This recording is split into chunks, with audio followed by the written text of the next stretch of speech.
Oh, there we go. What's up, everybody? Happy Thursday. Forgot to hit the button there. Started talking behind stage. Doesn't matter because no one's here yet, so it really doesn't matter that much. And Phil is out. Phil just said, I'm out. Okay, so as I take the rest of this show on solo, I'd like to welcome you to another episode of Command This. Thank you for tuning in to everyone who is so obliged to join us as we wait for Phil to come back in. And I put some of this stuff in the social medias. But today we got a pretty good show coming up. We're going to talk about honoring a couple of our fallen Redskins. We lost Wilburn. We lost a couple of fallen Redskins. We'll talk about who we should cut, who we should keep. The Commanders have 32 free agents coming off the roster, and Phil and I will take a look and see, should we re-sign any of those dudes? We'll look at which of these guys out there on the market might fit some of the people that we don't pick up, and then talk about wide receiver here for a hot minute, and then we'll look at who should, if we do, given all the talk we talk about the rosters and we have the draft and the combine coming up, and then take a look at our 2026 opponents and just what that might entail for the Commanders. So that's a lot for today. I'm going to get some of this stuff shared into the social media sphere. But Phil, how was your brief hiatus here that took about 60 seconds or so? Well, he just said, I'm out. All right. Yeah, I had to step out for a second and refresh my browser and all that because you were completely frozen. I could hear you, but I couldn't see you moving. And I was just like, screw it. Gotcha. So I'm getting things used to. I switched over to Starlink, and getting used to that. I think I need to upgrade the speed that I'm running at. I don't think it's quite translated over from what I had before. It's a lot cheaper than what I was using before. Yeah. But I don't know. I think I need to increase my bandwidth, so to speak, or whatever, however you want to put it. Nothing wrong. Because I got multiple streaming devices going on. My phone, all our phones are on the Wi-Fi. I got my work laptops on the Wi-Fi. This is on the Wi-Fi. I think I'm just maxing out my limits. I gotta go back and look at exactly what I've got. It was supposed to be comparable. I think I need to upgrade it just a little bit. It'll still be cheaper though. But in the meantime, I'm coming to you as live and direct and as smooth as I possibly can. If I do have any audio or visual issues, I do apologize in advance. But otherwise, it's been a fine week. No more football. Football is done. I know no football at all. No XFL yet. Not yet. I'll tell you what, the XFL had a great thing going, and then they have managed to UFL now. I'll never get over that one. The UFL decided to start moving all their teams around to try to get more attendance and all that, but they waited till the last minute to do a lot of this, and it's just not working at all. And it's kind of a disappointment because I like the idea of a spring football league, even if it's one that I can just watch casually. I don't have to watch it like I watch the Commanders. It's still football in the spring, holds me as actual games. I'm not just watching the combine and the underwear Olympics, and it's not just the actual Olympics going on either. Although, hey, congratulations, USA women's hockey gold medal today. That was pretty awesome. And I love it because of the fact that I was watching that game and getting royally pissed off because Canada got up 1-0 on kind of a fluke deal. It was a fluke breakaway on and they were shorthanded. It was a 2-on-2 deal, and the girl did score a nice goal on D. I'll give her that. But the situation was kind of fluky. Usually, you don't get breakaways like that on a shorthanded situation. But then what Canada did was that mid-90s New Jersey Devils bullshit hockey, where all they do is pack everybody in the middle on defense and just be in front of the goalie. Yeah. And I hate that. That's the reason why I always tell people, I said, this is why soccer will never fly in this country, because that's how they do it in Europe. You get up 1-0, and then everybody just plays defense the rest of the game. Yeah. Because God forbid we try to go up 2-0. So USA, if you didn't watch the game, USA pulls a goalie with 2 minutes left to get the man advantage. And they go and they scored a goal to tie it, send it into overtime, and then they won in overtime. So to me, I love seeing that just because, not because I hate Canada. I like Canada. I like it because it vindicated my dislike for that style of overly defensive hockey, right? Yeah. You're protecting a 1-0 lead. I watched it through the 90s and made me want to throw my TV out the window anytime I saw the Devils on, because it's the most boring hockey as well. I get it. It's fundamentally sound. You're playing defense, but they weren't even playing physical defense. They're just kind of like, just clog the passing lanes. And it's like, it just leads to kind of sloppy play, because then the offense is trying to maneuver around them and they're just clearing the puck any chance they get, just dumping it in the other zone. And to me, that's just, it's like, this is boring. This is not compelling. The only fact that's compelling is that it's a 1-0 game. One goal changes this game. That's the only reason why I'm still watching. I'm not watching because of the thrill of the action, because there was none for a good chunk of that game. But that's a stylistic choice for me. Yeah. I mean, hey, we won. We got a medal. We're slacking in the department anyways. So at least we're third medals total. Third. Yeah, I think it was Netherlands are still in first. At least we're not the Canadian curling guy or Norway who, you've seen the scandal with the touching the stone and then touching the stone with his finger. That's all over the place. And have you heard? Another Olympic one. Have you heard about the scandal involving the ski jumpers? No. So apparently, in ski jumping, right? Like those suits are custom made to minimize the fabric, the loose fabric, because then it creates kind of like the same effect as a flying squirrel with the webbing or whatever. Yeah. And loose fabric can add a couple centimeters, but this is an event where gold and silver, bronze, and any medal are separated by just a couple of centimeters, right? Any chick who tells you a couple centimeters isn't enough, well, it's the difference between a gold medal and nothing. But anyway, that actually is a good segue into the scandal. So apparently what a lot of the male ski jumpers were doing is that they were using oils and other things, injecting them into their penises before they went and got measured for the suits. Because that way, when their penis deflated back to normal size, they had all this extra material in the crotchal area. Like a mold. So they catch more wind and hang up in the air just a little longer. Oh, geez. Competitive edge, people. You do anything to win. Win if you can, lose if you must. Always cheat. Words of Jesse Ventura.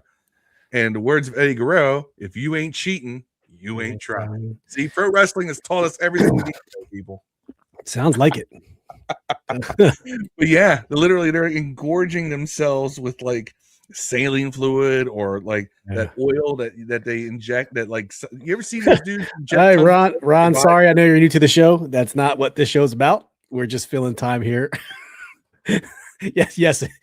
to the untrained ear. I didn't make it up. It's something that's happening at a global event.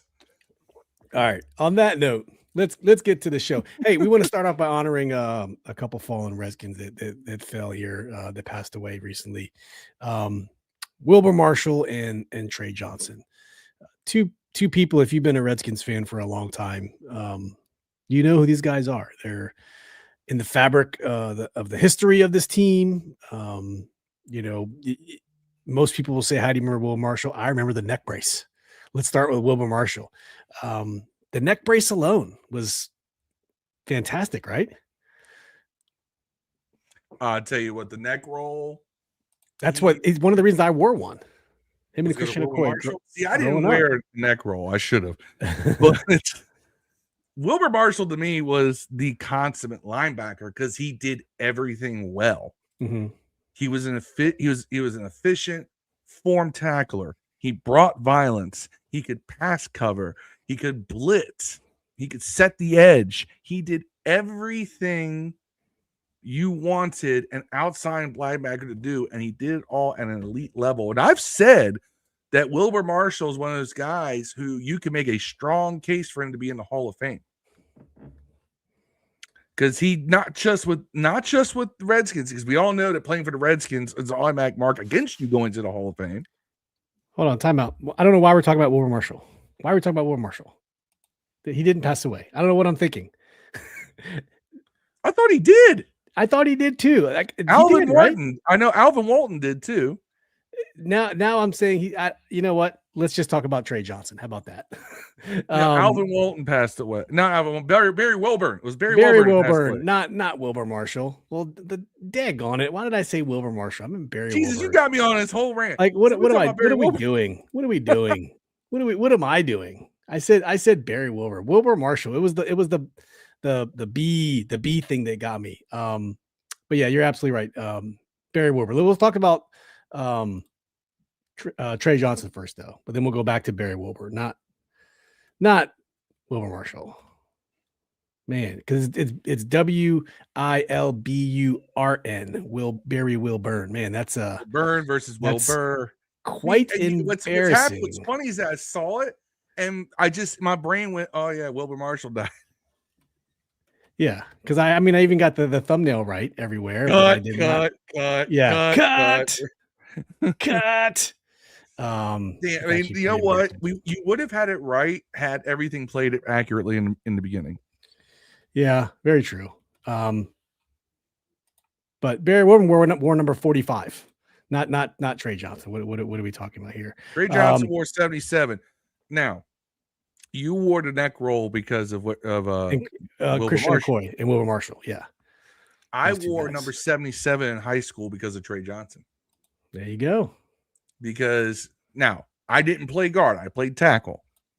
But Trey Johnson was when they were trying to put together the new Hogs, Charlie Cashley, them in the 90s. And the centerpiece of that line was Trey Johnson. The only knock against Trey Johnson is that he had a tendency to get hurt. Yeah. And a lot of it was his just physical style. He was super athletic. He was super athletic at 320 pounds at guard, which was kind of an odd thing. Even in the 90s, your guards tended to be in that 290 to 300 range. The tackles were the ones who were at 310, 320. Mm-hmm. But tackles didn't have to be as athletic then as they are now, just because of the style of play. But guards tend to be a little bit lighter because you wanted them to be sweat faster on their feet for pulls and so forth. Trey Johnson did that 30 pounds heavier. Yeah. He was just a massive human being. And I think that at the time, sports science 6'2", 328. Yeah. I mean, 6'2". So it's not like he's like a 6'6" guard. Right. At 328. 6'2", 328 is huge. That's a lot of mass to keep on a body. And that's why I think, and he also played he was, for an offensive lineman, very violent style. He was very much Trent Williams-esque in his style of play. He just did sports science, just didn't know how to help him maintain that and not be injury prone. Because his career was what, 8 years? 8 years, and then he retired due to injuries. Yeah. But But Trey Johnson at his best was one of the top 2 or 3 guards in the game when he was healthy. Look, if you don't have Trey Johnson, Terry Allen does not set a rushing record or doesn't run for 21 touchdowns. Stephen Davis doesn't set a team rushing record as well. Just they don't, because he was such a linchpin to that run game that made Norv Turner's offense go.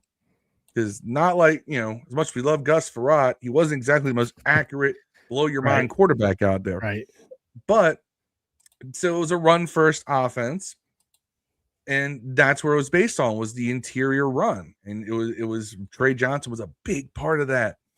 And I used to love watching him play. So, when I got in high school in 1997, I requested 77 because I wanted Trey Johnson was the man at that time. To me, he was the man. To anybody who was a fan of the burgundy and gold, Trey Johnson was the man. Yeah, he was. So yeah, sorry, Ryan. That's it up like the Redskins season. That's right. Yes, Barry Wilburn, Wilbur Marshall. It was the burn, but long story short, Now Barry Wilburn's and what's up, Deluxe? Barry Wilburn's an interesting story as well, because Barry Wilburn, who was a solid QB or DB, I should say. All right. He actually led the league in interceptions with us in 1987. He had 9 picks. He made All-Pro that year too. He was an All-Pro. And that was in 12 games. Yeah, he had 9 picks because that was a strike shortened season. Oh, that's right, 87. And I remember being disappointed when later in his career he played for Philly. But he was a starter for us, and he became a starter in 86, started all through 87, started all 10 games he played in 88. He was one of the million guys who got hurt in 88. But 9 picks, and including a 100-yard interception return for a touchdown. Now, here's an interesting little tidbit, because if you remember the 87 season, went to the Super Bowl, beat the Broncos, blah, blah, blah, blah. Now, in that Super Bowl game, the Broncos set a record for the fastest touchdown scored in the Super Bowl at the time. And it was Ricky Nattiel burned Barry Wilburn. So what happened is immediately Darryl Green goes over to Barry and says, forget it. It didn't happen. Let's shake that one off. He goes on to have 2 picks in that game. So Barry Wilburn got his back. He picked off Elway twice later in that game. And that, was that was 2 of 5 interceptions. I believe, was it 4 or 5 interceptions that Elway threw. Elway threw 3 interceptions. In the 42-10. That 42-10 blowout. Yeah. Because I think the other interception was Brian Davis, who had the other one. But he had 2 of the 3 picks that Elway threw. So he got his back. He got burned for that touchdown real early in the game. Let nothing happen to him after that. So Barry Wilburn is a guy who he wasn't here for a long time, dude. Had some drug issues. He missed 2 seasons due to failing drug tests, including the 91 season. So he would have been a 2-time Super Bowl. He would have been. Tell you though, late 80s, man, everybody was doing that cocaine. Yeah, they were. I mean, he's one of the heroes. He is one of the heroes from Super Bowl 22, for sure. Two interceptions in that game. That's big. Yeah. Timmy Smith also had the same problem, and he ran for 204 yards that game. A few other guys. Dexter Manley, another one, had some drug issues later on. Failed drug tests, was suspended for a whole season. In Barry Wilburn's case, he missed 2 seasons. He also played 2 years in the CFL, got his stuff together, came back, played 2 seasons with Philly, and then finally retired. Philly, but nonetheless, I will always remember Barry Wilburn for that 87 season. And when I kind of was like coming of awareness of different players and so forth, to me, Barry Wilburn was, he's the guy who starts on the other side from Darryl Green. Yeah. That's just how I know him. So and you always remember that, when you're younger, times moves a lot slower. It feels like he was with the team a lot longer to me because it was when I was younger. You don't realize that, he was with the team 85 to 89. He was only there 5 seasons. But nonetheless, he in those 5 seasons, he had 19 picks and played in 62 games, started 28 of them. So that's wild. Yeah, Barry Wilburn, solid corner, tall guy, 6'2", actually. Which again, you usually put. It's funny because they always try to put a tall corner on the opposite side of Darryl Green because Darryl Green was so short. Yeah. And then after a while, Gibbs gave up. He started putting guys like AJ Johnson and Martin Mayhew over there who were all under 5'10". Because like, no, we're just gonna put the most talented corner over there. But Martin Mayhew was drafted by the Redskins because Barry Wilburn got suspended. So think about that. Look at the cause and effect that happens with these types of things. And then eventually, the great 35 wins the Super Bowl, becomes, part of that 91 Super Bowl team, and he becomes renowned in this area, and eventually our co-GM. And now I don't know where he is at today, but I believe he is doing head of scouting somewhere, if I remember correctly. Okay. We can thank him for Emmanuel Forbes, so appreciate that one, sir. You and Fred Stokes. Hey now, forever. But we love some Marty Mayhew. Let's back up because Emmanuel Forbes is he's playing. He's okay. The whole regime was just wrong. He's over in LA. He's playing exactly where he needs to be in a good role. Part-time. He's playing a significant number of snaps. It's not his fault he was overdrafted here. I'll put it that way. It's not the player's what's fault. funny? A guy who was underdrafted is also balling out in LA in the defensive backfield in Cam Curl. There you go. Yeah, very true. Who's going to be a free agent this year? Okay. Think we'll get him back? Maybe. We'll see. In fact, we're going to talk about some of that stuff here in a little bit. That's right. Let's look at who to cut. Yes. Who to cut and who to keep. So the Commanders have 32 free agents technically coming off the list from the team that just finished this year. 32 people now are free agents. Actually, scratch that. Before we go to who to cut, who to keep, I want to reverse that order. Let's do this one first. Who in the 32? So there's 32 folks coming off of the 2025 roster that have expiring contracts, and I think I just want to look at who would be worth our while bringing back. So we have David Blau, the offensive coordinator side, Durante Jones on the defensive side. Previous episodes, go back and watch them. We've talked about what those guys might bring to the table and how that might affect the personnel decisions. And we've also seen the new assistant coaches land. If you go follow Nikki Javala's tweet, we have the offensive and defensive assistants. The staffs are pretty much done. So let's just take a quick look at whose contract is done and who should we bring back. Steve's chagrin, by the way, Ryan Kerrigan was not brought back. I know he survived 2 regimes, couldn't survive a third. But who did survive is Daryl Tapp and Ken Norton. Both of those dudes survived, and some of the offensive coaches too, who are here, like Raheem Morris and those guys. But didn't know how many of the defensive coaches were gonna make the list.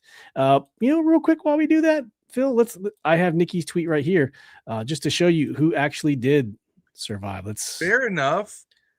Being that the defense did play better once Dan Quinn kind of took over things. Yeah. I feel like that's probably why a lot of those guys got retained. Probably. So that really goes to show you that was it the scheme? Like it might not have been the coaches. It was the scheme and the lack of talent maybe.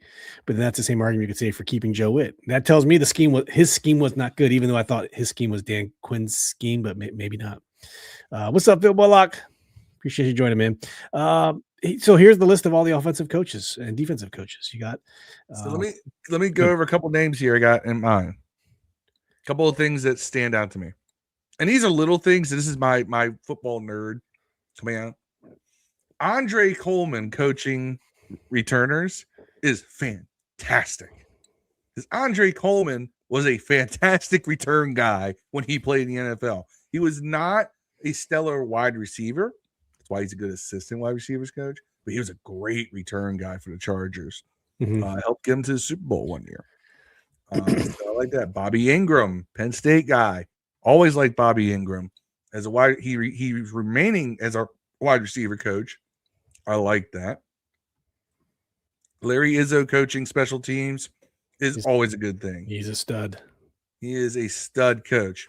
Ken Norton Jr., I have a feeling that maybe the coaching staff likes what he's done with guys like Jordan McGee. So that's why they want to keep him on. Daryl Tapp staying is a good thing. I remember Daryl Tapp as a player as well. But it seems like they kept some guys in here mainly because it doesn't feel like they got a fair shake under the last coordinator as well. So yeah, I don't know. I'm a little surprised that somebody like Ken Norton Jr. didn't get a look for defensive coordinator though. Maybe he's not a coordinator type guy. Some guys are just great position coaches and that's it. But I don't know. Ken Norton Jr. is always struck me as somebody who's going to find himself as a defensive coordinator one day or head coach. He just has that, just seems to have that mentality. But maybe that's just me remembering him being very vocal and being almost like a coach on the field when he played. Right. Well, it's also not. We would be remiss if we didn't say that our new quarterbacks coach is Doug Williams' son, DJ Williams. A lot of people were questioning who is he, where has he been, what has he done to earn that position. A little bit about DJ Williams. He's been on NFL coaching staff since 2017. He's been on the Saints. He was offensive assistant for the Saints in 2019, all the way through 2023. And then 2024, he was the assistant quarterbacks coach for the Falcons and then promoted to quarterbacks coach in 2025.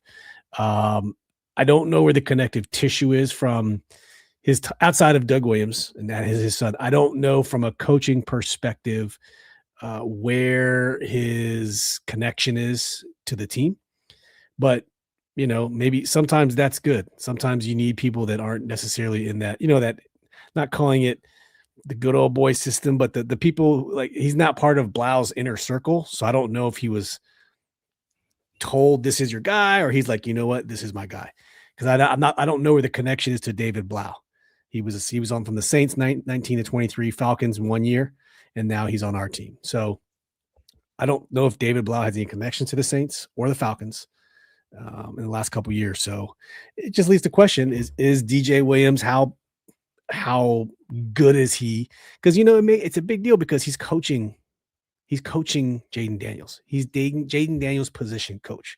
So I'm curious to see what he's going to bring to the table. Clearly, Tavita Pritchett, our last quarterbacks coach, got promoted to be the head coach of the Stanford Cardinals. Stanford Cardinal. Am I saying that right? The Cardinals?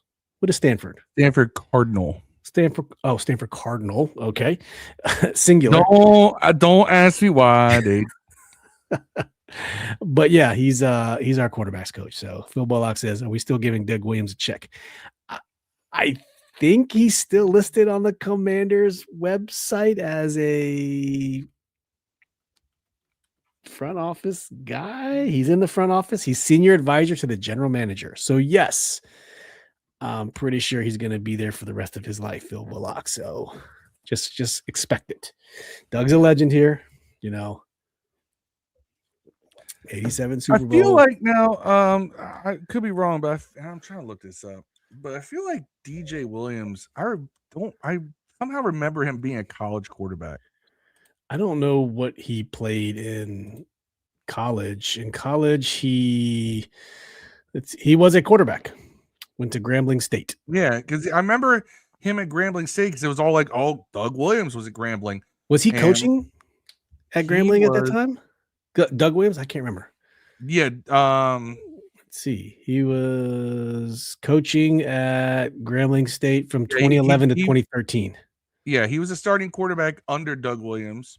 They led the SWAC conference, and he actually struggled, and his dad benched him.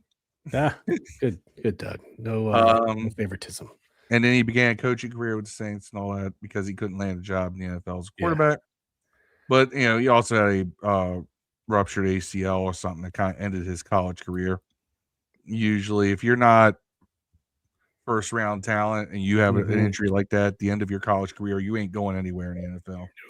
Dunzo. But okay, well, back to what we were talking about. 32 folks on the team from last year. Who should we keep? Who should we go back and say, you know what, your contract is up. We want you to come back to this team. So what I've done, if you can see it, I can zoom in a little bit. We might lose the market value on the side if we do zoom in, but I can give it a shot. If that's any helpful to bust it open a little bit. I'll go back one. So here's the list. At the top of this list, it's Deebo Samuel. With the market value of $15 million. Well, we talked about this last week. We could have kept his contract going one more year for 12-7, 12-9, and Adam Peters chose not to. So Deebo Samuel is going to hit free agency. That's the one person off the top of my head who I thought we should have brought back at that lower 12 million cap number. Bobby Wagner will probably be back. What happened here? I think Bobby Wagner will find a way to be back on this team for at least one more year. Even if his AAV right now is 7.6, that's not bad. I still think you need to find a real young middle linebacker.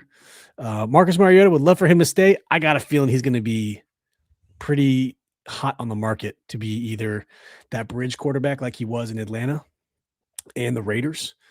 But if you're coming back as a backup, come back to this team. But if he has the opportunity to go start somewhere, I mean, sure, go. But I would love to have Marcus Mariota back as a backup quarterback, wouldn't you? Mariota would be great. I think that he has become very I think he has become very comfortable in that position. Yeah. Now I think some of that's because he came here knowing what his job was. Yeah. Now mentor Jayden. Yeah. And I think that if he is comfortable remaining in that position, he should stay.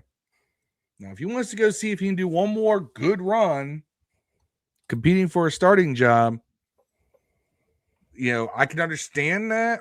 But, bro, you're 32. Usually guys don't get a second career at 32 unless they're named Kurt Warner. Yeah, it's definitely the exception, not the rule. So that's why I'm like, you might have to take what you can get there, buddy. Just might be, this just might be your last ride. The thing is, though, is that his market value is like $4 million. He just came off of an $8 million a year contract. Yeah, he's gonna want that at least $8 million again. And he can point to, look at all the games I started. Yeah, I was able to come in and show I can start. Yeah, I'm with you. I don't blame him. Like I'm saying, if he has the opportunity, take it. But also know that life isn't always, the grass ain't always green. It is what it is. You're on the downside of your career. Yeah. Buddy. So we would be okay with 1-3. Bobby, I still think you find a way to not bring him back. I just feel like they love veterans and they love Bobby Wagner. So I think he'll be back for one more year. I think. I wonder if they know something about Bobby Wagner we don't, as far as, was he playing hurt last year or something? I think a lot of it was a scheme. I mean, and Frankie Louvu is that exact evidence. How do you go from being all pro to being arguably the worst off-ball linebacker of the NFL? Being to one of the best to one of the worst. I think that's a scheme, and that's why Joe Witt's no longer here. So very possible. Yeah. I don't know. I just don't know if I want to bring back a 36-year-old linebacker. I'm with you. I don't know either. Really, it's going to depend on two things: draft, yeah, and who they're looking at in the draft, and Do you like Jordan McGee that much? Right. Does Bobby Wagner now become a situational linebacker? Because he was the quarterback of your defense the last 2 years. I mean, do you bring a guy back? And I would also look at I would also really look at who's going to be an interior linebacker in free agency.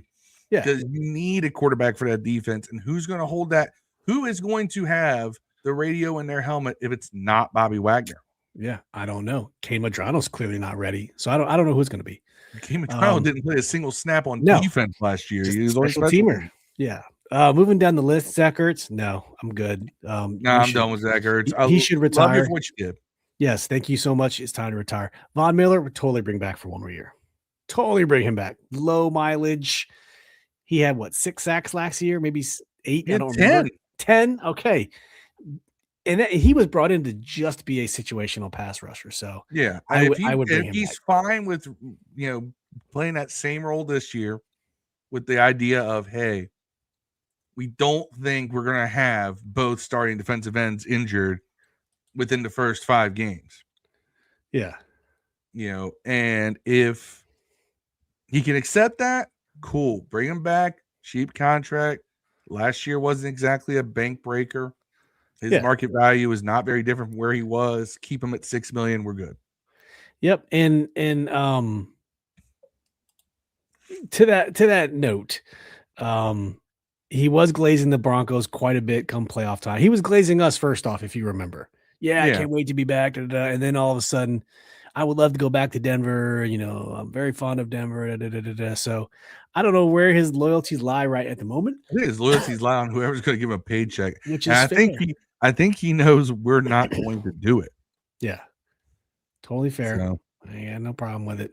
But I mean, if he's willing to come back, I'm fine with it. I was not thrilled with his performance against the run last year, but hey, 10 sacks is 10 sacks. Yeah. Excuse me. Moving down the list, Jonathan Jones.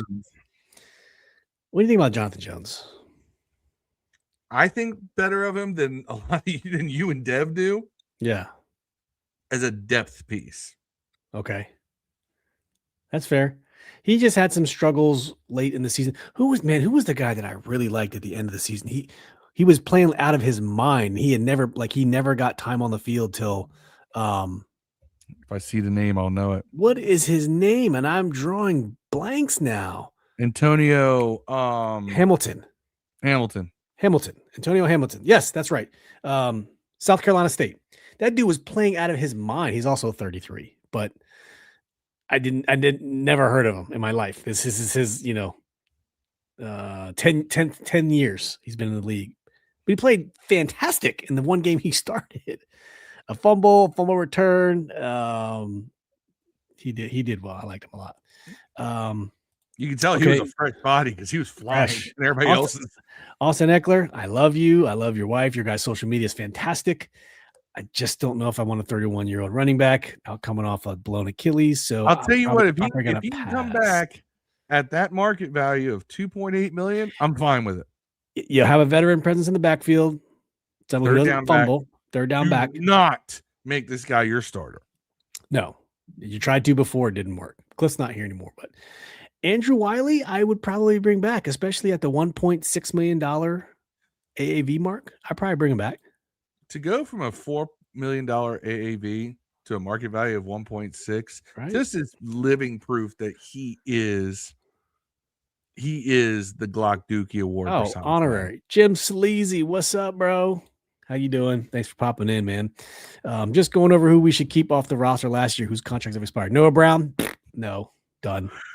We don't need you, buddy. We don't need you. Ball down, Noah Brown. Yes, Deatrick Wise. I don't need any receivers with the last name Brown on this team for a couple of years. No, none. Unless they're Deatrick Wise only played 2 games for us last year. I'm trying to remember what his injury was. I don't remember exactly what his deal was from an injury perspective. But yeah, give me a second. It was a season ender. It was a season ender, and we don't know how good he could have been for his 2 games. He was looking good for a hot minute. He was. He had 4 tackles, 1 tackle for loss, 1 quarterback hit, but 2 games. So he's a defensive end. And I don't even know. Was he a edge rushing The defensive torn end? left quadriceps. Okay. Nothing you can do about that. So torn quad can't be repaired. I've seen. See, my only knowledge of torn quads, again, this is why I'm a wrestling fan. I've seen guys recover from torn quads. All right. Triple H tore both of his quads at one time, the other one another time. And came back as strong as ever. Kevin Nash tore both of his quads. Literally tore a quad, came back, and then like a couple months later, tore the other one, literally running across the ring. Yeah. You know, torn quads can happen. But you can, there are injuries that you can rehab from, especially if it's a clean tear. Right. Because you can surgically reattach that thing, rehab it, and honestly, if he rehabs properly, that quad comes back stronger. Because if you torn muscles, this is the thing. Ligaments and tendons are different than muscles. You tear a muscle. If you rehab it properly, you'll come back as strong or stronger in that muscle. Because muscle growth is from micro tears. Right? Every time you go out there and you're lifting weights and you're doing it properly, you're doing microscopic tears, and it's the rebuilding of the muscle that causes it to grow. Yeah. So if you rehab an injury like that properly, it can come back stronger. Yeah. What's up, Marcus? So, theatric wise, I would at least look at bringing him back. If nothing else, make him part of a rotation. I like his style. I like him being a big defensive end. Yeah. So I mean, listen, we got $66 million to play with, and that's not including the next segment we're going to talk about who to cut. But I mean, at $2.6 million, I'm not mad at bringing back theatric wise. Right. Jake Martin, Noah Igbo. Maybe they're talking about he's getting a pay raise here. He's not a bad. He was on such a low contract. He's 26, not on a bad depth guy. Maybe he could be your 5th cornerback. He could be as much as your 3rd or 4th. I think he had a bad year last year. He had a down year last year, but I think a lot of that again was scheme. Right. Trent Scott, I would bring Trent Scott back for $2 million. Trent Scott will forever have a place in your heart. Almost like who's that one guy that left us that went to the Bills? He was like our utility swing guard tackle. Played left tackle for a while. Went to the Bills. Love that dude. I forget his name, man. What was it? He was not Stefan Heyer, but who it'll come to me. It'll come to me. You know who I'm talking about. I'll tell you here in just a second. But while Phil's looking that up, Josh Johnson, good. His name's escaping me, and that's pissing me off because I should know better. Yeah. Jeremy McNichols is an interesting one. I don't know if he's someone who comes back. You could make the argument that he comes back in lieu of Austin Eckler. Possibility. I don't know. Who else? Shy Tuttle, don't know who you are. Eddie Goldman, good. George Fant, yeah. Preston Smith, I think we're good. Chris Moore, that experiment's over. Antonio Hamilton, I'd bring him back because I like him. Sheldon Day, defensive lineman, he'll be 32. Ty Nsekhe is here. Ty Nsekhe. Nice, Phil. Nice. I love Ty Nsekhe. We just got priced out of his market because he actually became a starter. And I don't think we had room for anyone on the left side at the time when he left to go to Buffalo. He left before Trent did. He was Trent's backup. There you go. But he could swing inside. For a while, they had him at guard next to Trent, which I always thought was kind of like they should have flip-flopped him because Trent was more athletic. Yep. Phil's right. I feel because you focus on that power muscle. Yep. Jim said, "How about AJ Brown?" Hey, that's the next segment, Jimmy. We'll get to that. That's the one Brown I will accept at wide receiver. We'll get to the wide receivers here in a second. Anyone else? Tyree Jackson, no, he's a quarterback turned tight end. Didn't work out. Jalen Holmes. What about Jalen Holmes? Another big question mark. 30 years old. Never really saw anything out of him. I liked Jalen Holmes 10 games, but only as a depth piece at most. Fair. And a lot of this too is if the guy wants to come back. True. All right, next two big ones, Phil. Treylon Burks at 3.5 million smackaroos. I have no idea shillings where that AAV comes from. Is it the one catch? In the corner of the end zone? Did the one catch, you would think that guy should have been in the Hall of Fame for that catch. Did the one catch get him a $2 million pay raise? Is that what we're saying? I mean, look, Treylon Burks was on this team. Are we saying this is the $2 million catch? Here comes the copyright. I don't know about sound because the lawsuit, baby. Burks, unbelievable touchdown. Mariota to the that catch. Okay. I'm going to say this. When was the last time we had a receiver who could do that? Well, true story. That's a good point. Terry McLaurin. That's a good point. I can't tell you. Terry would have trouble with that because Terry's 3 inches shorter. Right. The thing with Treylon Burks is 8 games, 3 starts, 10 catches, 133 yards, and a touchdown, 22 targets. He's not even getting 50% completion rate to him. Right. You can get that for. He had issues separating to get open. You can get that way cheaper. Because I guarantee, because they try to get passes to him. Yeah. 22 attempts. They were trying to get the ball to him. And he can only convert 10 of those attempts into catches. This is why I never liked the Treylon hype, because I'm like, I'm not seeing the production to go along with it. Yeah. And not a lot of guys who are first round busts at wide receiver can make themselves into a starter later on. There are guys who can't. I just never have seen it with him. And I didn't see it when he was here. And he had enough games and enough opportunities that he could have done more. Mm-hmm. And he didn't. Now, if you want to bring him back as a 4th or 5th wide receiver, cool. You got my vote. Anything above that, you're in trouble at that position. Yeah. Yep. Who else? C-Rod. If you do, you do. If not, okay. No harm, no foul. C-Rod is that you can get him cheap because he's a restricted free agent. Right. Chris Paul. Find a way to bring this dude back. He's scheduled to get. He was making $941, 4.7. The dude actually made a pretty good name for himself this past season. I'd agree. Find a way. That Jeff one Driscoll, I agree with.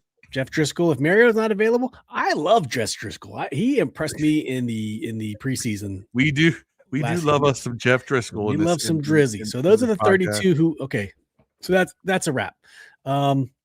Jeff Driscoll is the new Drizzy. We are canceling Drake. He is Drizzy. That's right. Now going back to the people who are on the list, who are we going to cut? That's the next question. Is who's going to get cut based on who still has a contract? Here we go. Who to cut? Keep going back to where right here. Okay, so. Here's the list once again of the people. Is this big enough? Cash total. I don't know how it's coming. Is it big enough to see? Can you read that? Big enough for me to see. Okay. So here we go. Cap hit. I'll make this just a little bit easier. I think they're Deron Payne, $28 million cap hit. I think Deron Payne is coming back. I think he is the highest cap on the team. But I don't see them cutting him $11.2 million dead cap. So, yeah, thank you, Phil. There you go. You made it much easier for us with the new format. Thank you much. See your producing skills, man. They're fine. I'm learning. I'm learning. They're on point. Marcus was saying Treylon Burks bringing back. Notice Sheldon Day, we need a bigger defensive tackle. And he also says maybe Burks be better with the better quarterback like JD5. I would have liked to see Burks with Jayden Daniels. Maybe they can keep him around the preseason, see if there's any chemistry going.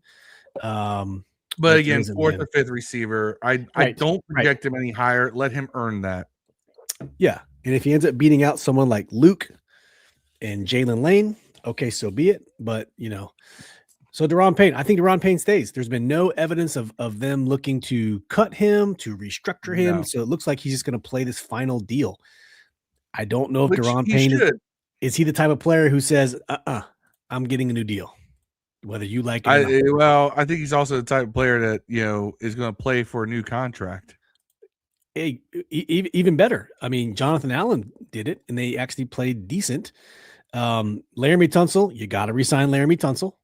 I don't think Laramie Tunsil's a guy who's going to play on his last year of his deal. I do not think he plays on the final year of his deal.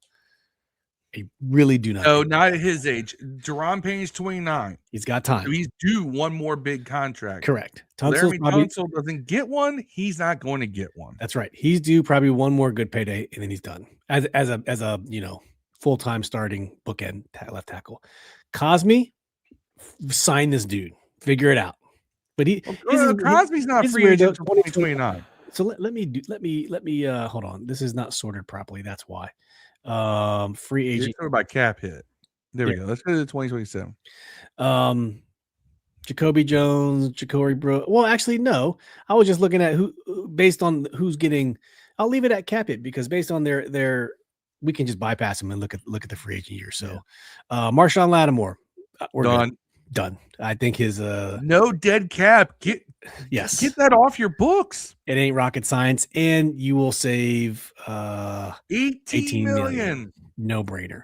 Terry, he's good. We're not worried about Terry. Javon Kinlaw, I don't think they're going to touch Kinlaw's deal. He's coming off an injury. And he's got 2 more years left on his contract anyway. Right. Will Dorrance Armstrong play on his final year of his deal coming off an injury? I think he should. If I was him, I'd be like, look, you ball out, we'll give you a big deal. Yeah, especially at 9.3. Don't have enough to sign you to the deal. If you were to sign him right now, you'd have to restructure the contract and give him less money just due to less performance because he was injured. Yeah. So I would say, look, right now, you don't have market value. Right. So just get right out what you got. Up. Exactly. And give it. Here's the thing. We'll give you this contract. You're due to make some money this year. Get your market value up. And then let's go. We'll figure it out. And we'll talk. Yep. Marcus says Lattimore, Harris, and Allegretti. They will with the left tackle help lower the cap space. I hope so, man. Yeah, they're already talking about doing a deal with Tunsil, so I'm not worried about that. Luvu, same boat. 30 years old, man, making 11.2 million, 11.3. Coming off an all-pro year to an all stinky year. Last year of his deal, you let it play out first and foremost because you got to see how he can operate in this new scheme. Can you upgrade enough from Luvu to justify saving $5 million? I don't know if you can without spending way more. Yeah, I mean, I don't know if you can. Tyler Biadasz, badass. Keep him. Personally, I didn't like him last year. Personally, I mean, look, Biadasz got himself signed with a clothing deal. I don't know if you do that. No, wasn't he in the chunky suit commercial with Jayden too? He signed a deal with Newton Clothing, which is a big and tall athletic wear company. They're all over my Instagram feed. Good for him. I'm like, you know what? That he's a good guy to do it. All right, because that's also why they had him doing the commercial with JD5 for the Campbell suit. Biadasz is a marketable dude. Get your bag. I'm hoping that now that he's getting his extra bag from that. Yeah. That now he doesn't have to now shoot all your commercials in the offseason, Tyler, and focus on playing center during the season. You kind of had a down year last year. Yep. So Allegretti, I would figure it out. That's $7 million you can get back. My problem with Allegretti is that you cutting him may be worth it because you do save $4 million. Maybe restructure him. Restructure him to be a backup though, because not at $6 million. Him and Chris Paul played the same position. Right. And Allegretti he lost that job to Chris Paul. He did. Chris Paul plays ass off, and he deserved it. John Bates not going to touch him. He just got his deal last year. Will Harris. I like what I saw from Will Harris in the limited form last year. So defense played better with him in there. You bring him back. Yeah, bring him back. Let him finish this deal. His last year, he's on there. At 31 at safety, and just let him play this last deal. Yeah, and he's another one who, given his market value and everything, he can up his value.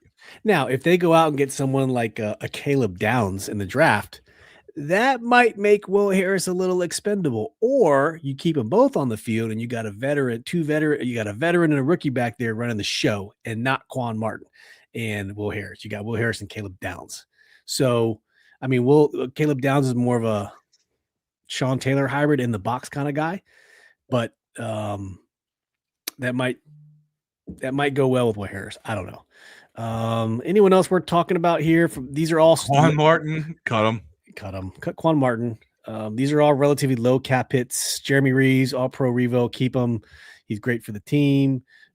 He's got Johnny Newton's 2028. Percy Butler, you cut him, you save a little over $2 million. He's still done nothing, dude. The dude's done nothing on this team. I don't know what he brings to the table. Well, the thing is that it's not his athleticism. It's just he's always a half second late in diagnosing what's going on in front of him. And I think a lot of that is he doesn't get a lot of reps either, like starting reps. So maybe he's rusty. But he always ends up starting because of injury every year.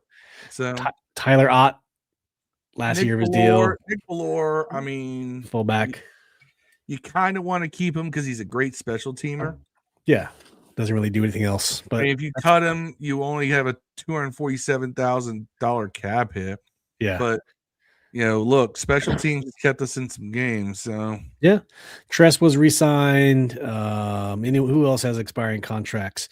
Tyler Owens, you could save $1 million versus keeping him at safety. I don't think the Tyler Owens experiment kind of failed to me. All the preseason hype ended up doing nothing.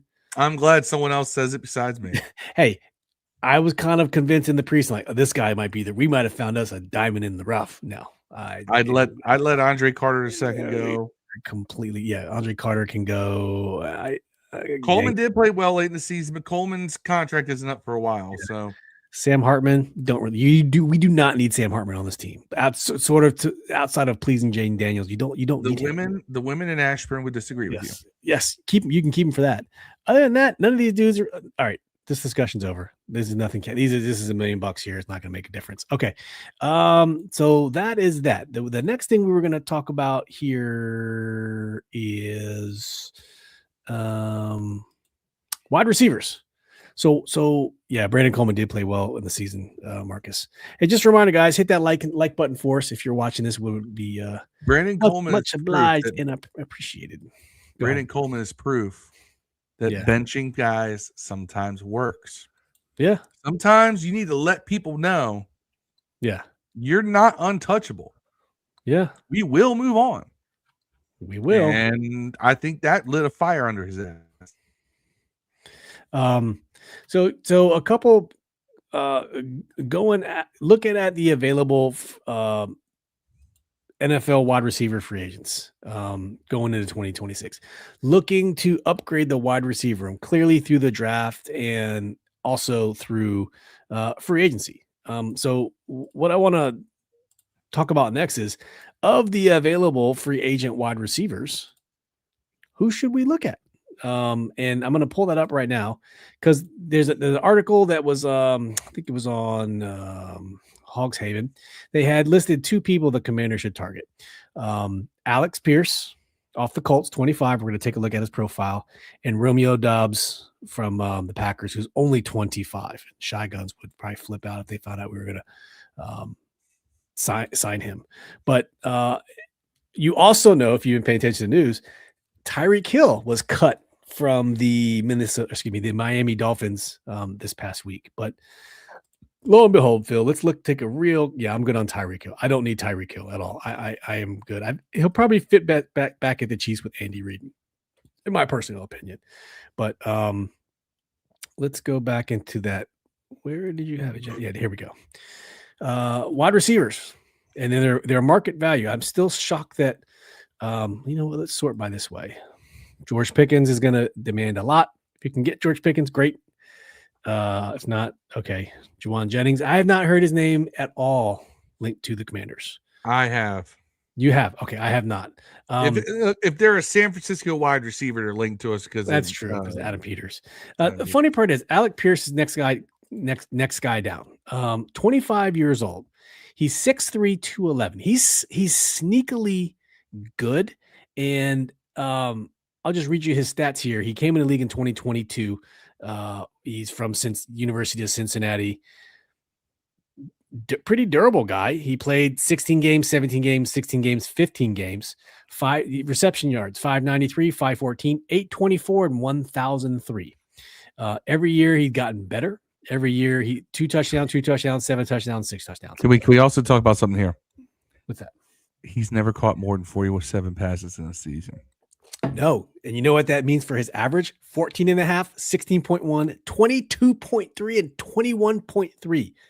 That's a crazy average per reception. That's a dude who gets down effing field. Yeah, that's what I'm saying. So might be kind of intriguing. Now look what he also means you don't have to take targets away from guys like Terry. No, correct. Feed him. Yeah, he is production. He is a second round pick, so there was some potential there. But if you look at what he was making to what he is forecasted, that's a hell of a pay raise.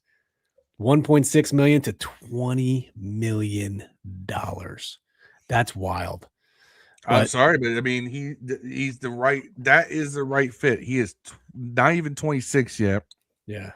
He's coming off of his best season where he only got 84 targets, but he also had 47 receptions for 1,003 yards, 21.3 per catch. The last time we had a guy who had that kind of production consistently was Henry Ellard. Yeah, number 85. The last guy I remember being a constant downfield 18, 19, 20 yard per catch guy. And like I said, Henry Ellard was 18 plus pretty much his entire time here. Yeah. Yep. It's been a long time since we had somebody who was just always a field stretching threat. We could use it. Jayden could sure use it. Wan'Dale Robinson, haven't heard anything. Debo, we know Debo. Tyreek. He's not bad. I mean, he's fast. You can't get everybody. Yeah. But he's young. And he's another guy I would definitely say don't sleep on. Yeah. All right. Because Wan'Dale, second round pick. Now, last season, 92 catches, 1,014 yards. Year before that, 93 catches. And last year he was dealing with Russell Wilson, Jameis Winston, and Jackson Dart. So all three of those dudes throwing the ball. That's actually pretty good production. Crazy thing about Wan'Dale, small guy, 5'8", 185. Mm-hmm. Until last year, never had a season where he averaged over 10 yards a catch. Wow. So he is a true slot guy. Yeah. He's the guy you go to, a little quick slant over the middle, get you 7, 8, 9 yards, first down. Yep. That's what Wan'Dale does. There we go. And you know what? Hey, perfectly fine. It gives you an underneath threat. If you could somehow, I don't think this is going to happen. You imagine we end up with Alec Pierce and Wan'Dale Robinson. That would be insane. You've got your short, intermediate, and long right there. Yeah. I don't know if Wan'Dale's like a possession, if he's classified as a possession receiver. He's a slot receiver. He's like a Wes Welker. Wes Welker never had blow your mind per catch averages. Yeah. And Wes Welker is an offensive assistant on this team. He is. You give him a guy like a Wan'Dale Robinson, he could probably work wonders with him. Yep. Already said my thing on Tyreek. I'm good on Cheetah, man. His time has passed. Rashid Shaheed is someone I'm really intrigued with. I would love to have Rashid. He's also a deep threat as well. Wouldn't mind having him at all. He's coming off a Super Bowl win. So I don't know if the Seahawks are going to be able to keep him because, when you win a Super Bowl, everyone gets paid, right? So he's someone to watch for. And then Romeo Dobbs is the one who I see getting more and more from like articles and people in the know that he's an intriguing target to come to the Commanders. Looking at a $12 million payday. I mean, Romeo Dobbs is 6'2", 204. Good height. It's good height for a receiver. Average. He has a career. He is pretty durable. Played 13 games first season, 17, 13, 16. Not bad. So he's missed a couple games, but not bad. Yeah. 42, 59, 46, 55 catches. So he's got in 4 years. Basically, here's his 17 game average. 58 catches, 698 yards, 12 yards a catch average, 6 touchdowns. Okay. And if you look at his career stats, he's never really strayed too far from that. That's a good wide receiver 3 numbers. That would be fantastic as a wide receiver 3. See, I would much rather have that as a wide receiver 3 than Treylon Burks. Yeah. Who's further down the list for the record? Okay. And there's only one other person on this list who intrigues me, and that's also Jalen Naylor. He's had some pretty good spot roles in Minnesota. When what's his name? Justin Jefferson has gone down. He's done a good job of trying to fill that role. His stats are not earth shattering. He is only 26 years old, so I think he would provide a little. And for the price too, like the price is not that bad. He's a 6th round pick, so he clearly overplayed his draft. And that's why I like it. I would like him over Burks because he's a guy wide receiver 4 here. Wide receiver 4. Yes. And again, it's just, and everybody thinks I just hate Treylon Burks. I just don't think he's ever lived up to his potential. And I think that there comes a point where you guys say that's on the player. Yeah. But a guy who's overplayed his potential for a similar price, give me that guy because I know he's going to work. Yeah, exactly. So we'll see. Oh, wait. Christian Kirk. God, I hope he enjoyed that payday because he ain't getting that again. Remember Christian Kirk set the market for Terry McLaurin back in when was Terry's deal? 2017, wasn't it? No. The first 2022. 2022. Christian Kirk set the market. Everyone's like, how the hell did Christian Kirk go from the Cardinals to the Texans and make $18 million? That is insane. And so sure enough, we had to pay Terry more than Christian Kirk because Terry clearly was outperforming Christian Kirk at the time. And that's what we did. We paid him more than Christian Kirk. So maybe if you have Kirk in your name, you just commit robbery from salaries. Marcus says, DC mentioned Tyler Owens, who's intrigued to work with. Okay, we'll see. The legend of Tyler Owens might live on. Brandon Ayuk on a 1-year prove-it deal. Kevin Sheehan said on his show they should bring back De'Ami Brown. Oof. De'Ami Brown should come back. I've heard nothing short of that's clearly emotional. I don't think there's any logic. I haven't heard anyone else say that outside of what you just said. No one else on this list seems that intriguing. You got Jahan Dotson is coming off his rookie deal.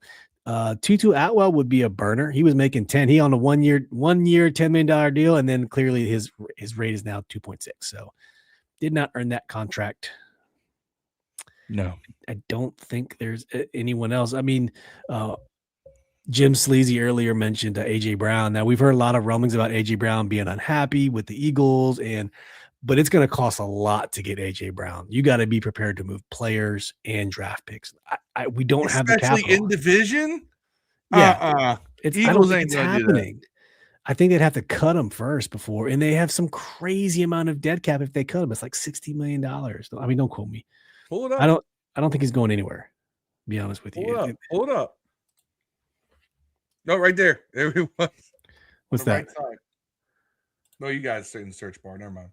Yeah, I was just going to pull up his contract, and if we do cut him, if they do try to cut him, so man, let me get all this spam crap off the page. If they cut him this year, here it is. So release him before June 1st. Woo! $72 million dead cap. Between March and June 1st, $76 million. You trade him before June 1st, $43 million. Post June 1st designation, $45 million this year, $27 next year. I don't see a way They can't get out of that unless they get some team know. to say, we'll pay for all of it. Just give them to us.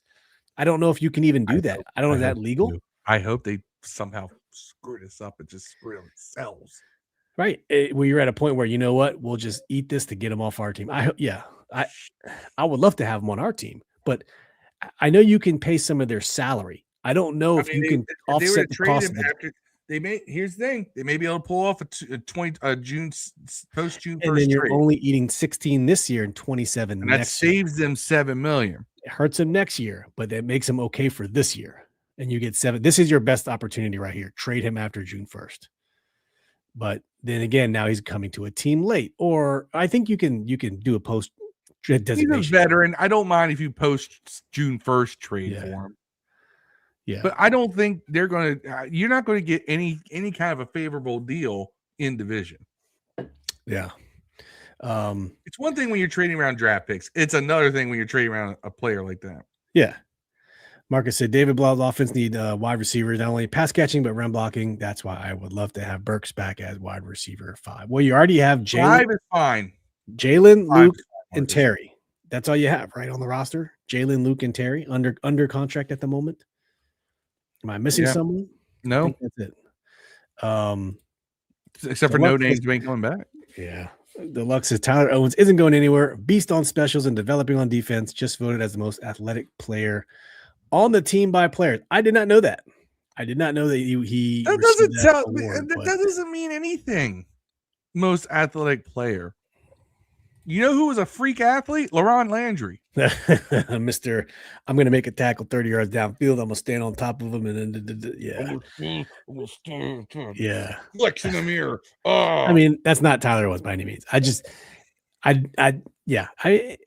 If they keep him on the same slower salary, it's fine. If he continues to grow, that's even great. He's a backup. I'm sorry, he has not shown me that he's anything other than bottom of the depth chart backup. Yeah. And if you keep him as that, I'm fine. But if you're like, we're bringing him in to compete for a starting spot, no, you have not upgraded at that position. Yeah. Got to upgrade for sure. There's no question. Okay, so the guys we have on the roster for receivers: Terry, Luke, Jaylen, Lawrence, Cager, Nick Nash, Corey Brooks, and Jacoby Jones. Those are who we have on the roster under contract. But 1, 2, 3, 4, 5, 6 of those guys are making less than $1.3 million. So there you go. Doesn't really mean anything. Deluxe also applauds away if AJ gives money back to get his freedom. Like I said, I don't know the inner workings. I don't think that's happening. Yeah, the relationship is so sour. I mean, maybe he wants to get out so desperately that he will give money back. I don't know. Howie Roseman's a smart GM. He'll figure it out. That makes me mad, but the Eagles always find a way to figure it out. That was really okay. Yeah. Let's go over 2026 opponents very quickly, and then we'll call it a wrap, Phil. So what we know right now for the Commanders 2026 opponents. So we're getting the Cowboys at home, Giants, Eagles. So we got the division games at home. We're getting the Cardinals, the Niners, and the Jaguars all at home. I'm sorry, the Jaguars, Titans, and Vikings. You know what? Better than that, let's just pull up the picture because the picture can explain it way better than I am trying to explain it right now. Here we go. Just to take a quick look at what's on the horizon. So for the home team, it's not Seahawks. So you got Super Bowl champs coming here. You got the Rams, the Texans, the Colts, the Bengals, and the Falcons. So just the home games, the division games are always going to be tough. And the Seahawks aren't going to get any worse. I don't think the Rams aren't going to get that much worse. Texans are usually they've been pretty strong. I'm not going to say they're terrible. They're not great. They made the playoffs. Colts, don't know how Daniel Jones is going to come back. Don't know what Joe Burrow you're going to see for Cincinnati. And the Falcons, or if you'll see him by the time we play them. Correct. But 7 of those games could be pretty tough of the 9. Which is good that we have them at home. Yeah. Now, looking at away, you got the 3 divisional games, of course. You got Minnesota, J.J. McCarthy. They're even talking about drafting a guy. San Francisco always finds a way to be good. The Jaguars are trending up. They made the playoffs, so it probably won't be a cakewalk. Could be a competitive game. Cardinals, Titans, So the home games are looking pretty tough. The away games, not too bad. The division games, you never know. Looks like we're gonna have to go down to Nashville, see Mr. Titan. Yeah, and that might be the game to go to, is the Tennessee game down in Nashville, and see if we can make that a thing, Phil. I wouldn't mind doing that myself. Well, it's funny because I was actually thinking of the plan was my son turns 21 in September. Mm-hmm. And to celebrate him turning 21 was to take him to Nashville. Nice. So if I can make a long weekend out of that and have a Titans game where we're playing them as well, this could be tons of fun. Yeah, that's what's up. And you can see me turn my son into a total fool. Cheering for Washington. He will be, cheering for Washington. I'll make him. He is a Titans fan. That's okay. I might keep him in that Titans hoodie just so in case anybody in Nashville gets angry at us. Yeah, you're covered. We got defense. Marcus says, later, family, I'm going to talk to Dev about going to Nashville for the Titans game and going to DC for a couple games. Well, let us know if you decide to come to DC for a couple games. Yes, Marcus, we would like to. We only go to a couple games ourselves, but if it's a way to line those up with people who are going to go, let's do it. Deluxe says, thanks, Marcus, for tuning in, man. Appreciate you. The only thing I weigh before the season is quarterbacks. Washington will face to see if schedule is tough. Too many other variables right now. And to that point, Deluxe, with the quarterbacks, some tough home games. Dak, Jalen, Jackson Dart, Sam Darnold, Matt Stafford, CJ Stroud, Joe Burrow, maybe Daniel Jones and Michael Penix. On the other side, all quality quarterbacks to some degree. JJ, we lost to him this year, but whatever. Brock Purdy, it's gonna be tough. Trevor Lawrence, he's okay, making a name for himself, getting better. Kyler Murray, I don't, and Cam Ward. I think Cam Ward has a lot of potential, but just don't know yet. It's only his second year, so that's a good way to put it when you look at that quarterback. The home games are definitely a gauntlet. Away games, a little more lenient. So, but all right, guys, that was the schedule that I wanted to go over here very quickly, and I think we kind of culminated. Phil, one more thing though, the key dates here for 2026.